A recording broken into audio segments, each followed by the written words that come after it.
La piste vers Opuo commence presque en douceur, sable compact, quelques cailloux, des acacias clairsemés, mais très vite elle se transforme en un balai de gués asséchés, de creux sablonneux et de virages rocailleux. Les passages à gués sont nombreux, parfois bordés de figuiers géants, parfois simplement marqués par des racines nues et des galets polis.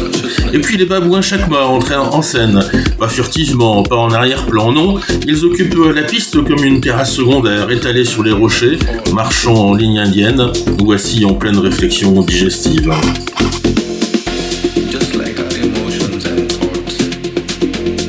La piste continue, chaque gué sec devient un théâtre babouin, chaque virage une scène d'interaction sociale.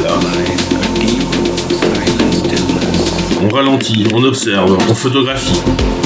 La piste devient safari, et Opuo, encore lointaine, attend patiemment que nous ayons fini notre chapitre simien.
Au petit matin, après un petit déjeuner solide et quelques belles rencontres matinales, nous chaussons nos bottines, démarrons le Raptor, notre fidèle destrier, et prenons la direction du campement Ongongo Waterfalls, géré par Sesfontaine Guesthouse.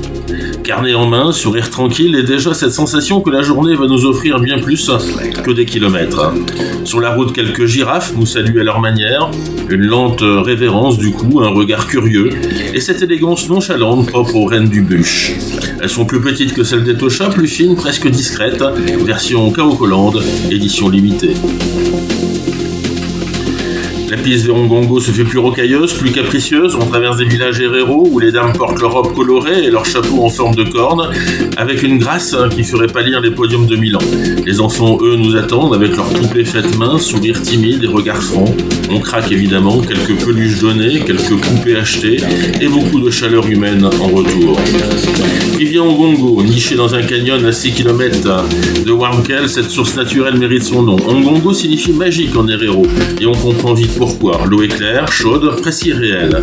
On y plonge comme dans un rêve, entouré de roches sculptées par le temps et de végétation qui s'accroche là où elle peut. C'est un oasis discret, un spa sauvage, un bain de silence. Ici, l'eau jaillit des roches comme une surprise dans le désert. On s'y baigne, on s'y repose, on s'y émerveille.